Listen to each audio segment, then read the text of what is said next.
Welcome to At The Pynk Podcast, where we promote self-care every day because we deserve it, and so do you. Join us every Sunday as we deep dive into ways we can all practice self-care every day. Welcome to At The Pynk Podcast. I'm Elon. And I'm Rhonda. And we are co-owners of Pink Monkey Aesthetics and Wellness. And here at Pink Monkey Aesthetics and Wellness, we mostly focus on waxing, but we're all about self-care.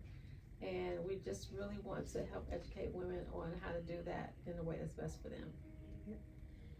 And so that is why we decided to start this podcast. And so we figured since this is our first episode, we're going to go ahead and actually talk about just self-care in general, different aspects of self-care and why it's important, and ways we plan on implementing that today. Right. And we're going to start every episode off with an affirmation because we really also believe in just positive thinking, and affirmations are a great way to do that. So our affirmation for the week is, I am worthy of the same care and consideration I give to others. I'm going to say that one more time. Yes. I am worthy of the same care and consideration I give to others. So you really probably need to think about that because you may say or think that you don't really give a lot of consideration to others for things, because that's actually what I said at first. But if you really think about it, you do. First of all, you spend more time at work than you do with your family. And so you do give a lot of consideration, time, effort into the things that you do at work.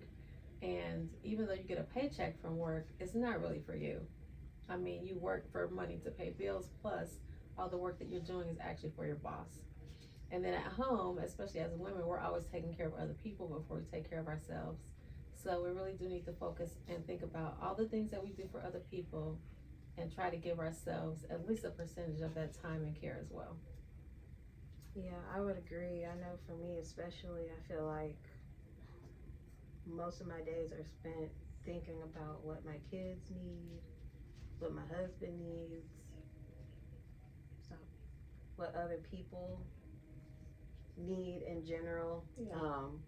I'm always thinking about other people, and I do feel like I have to remind myself to take care of myself. Yeah. Sometimes. Absolutely. So, yeah.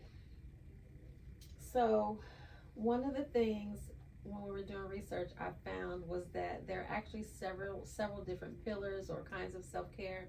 So I want to go over those because a lot of times we don't think about all the different kinds or ways that we can self-care. So there are 8 that we're going to talk about. There's physical, mental, emotional, spiritual, intellectual, environment, social, and financial. And so under physical, that includes nutrition, exercise, and sleep. Under mental, you have mindfulness, self-talk, and therapy. Under emotional, there's gratitude, triggers, and journal or writing.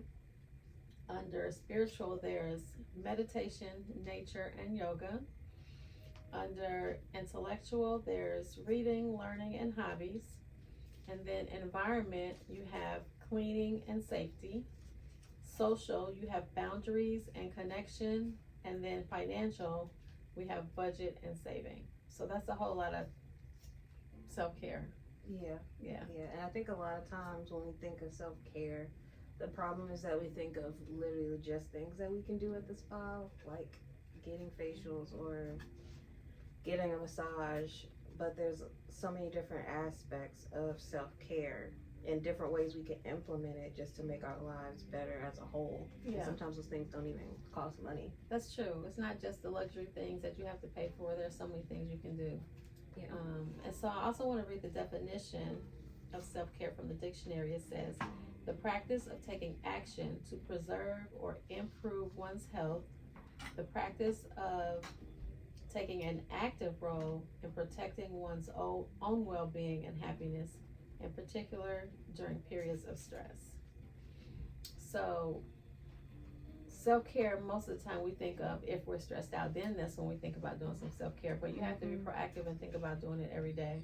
Yeah, definitely. I would agree, for sure. So, why personally do you think self-care is important to you? Is becoming more important to you these days? So I turned 60 in December.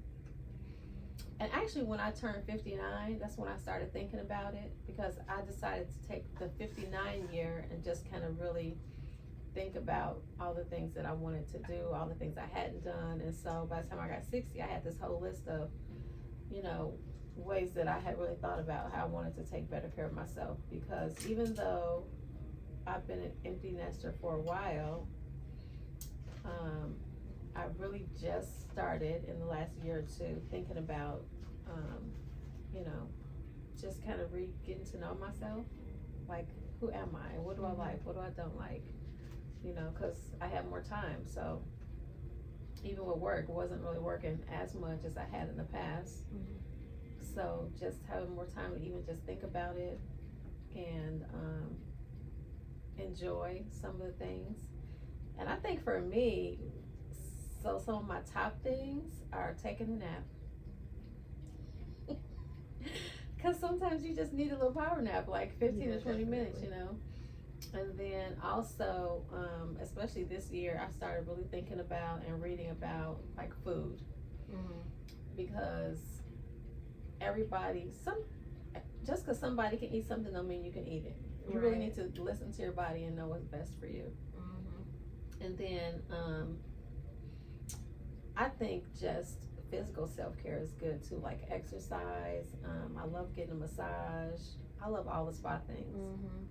So I really would go to the spa every day. Well, I guess I can't technically, but yeah, I enjoy that. And then sometimes just sitting around doing nothing. Like, my favorite thing of all time is solitude and silence. I agree. Because I just want to be quiet and just enjoy it. And so that's my all-time favorite thing. Yeah. What about you?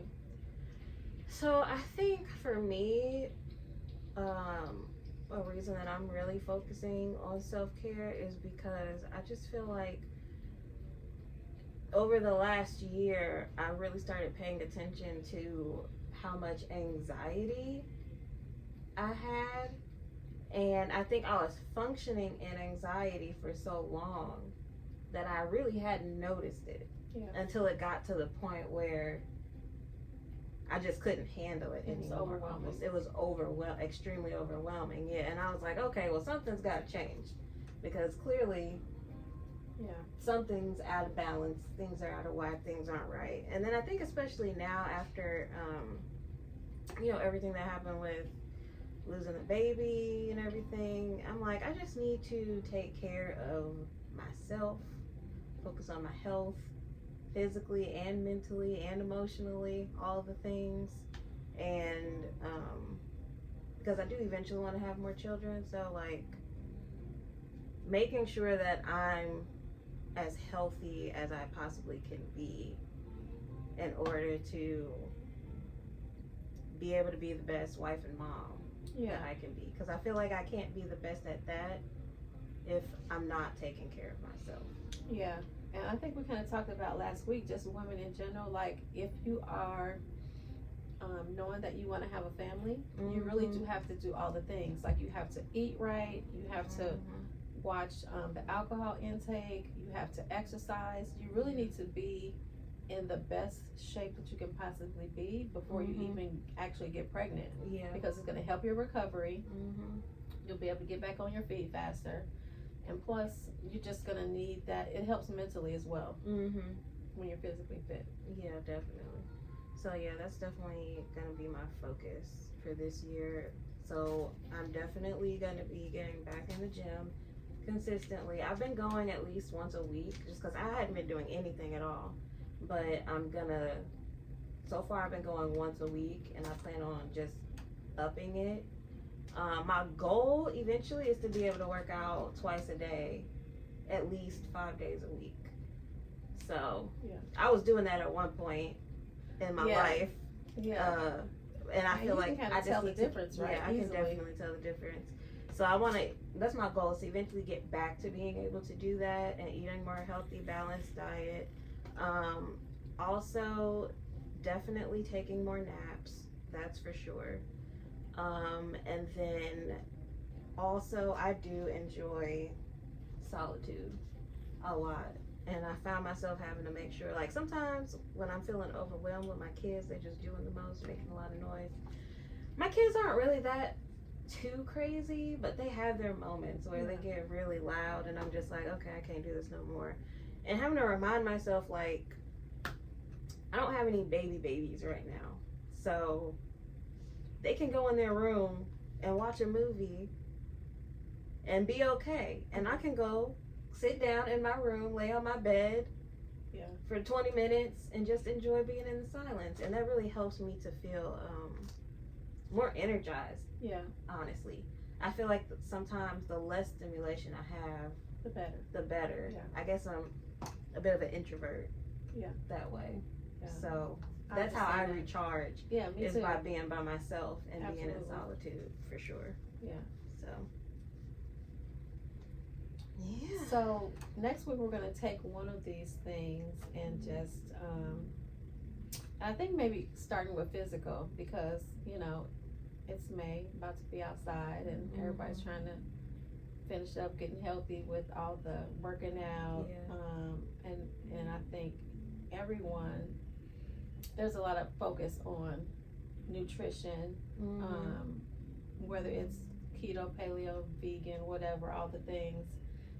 And exercise. And I think sleep is the one thing that people don't talk about enough, and how important it is. Yeah.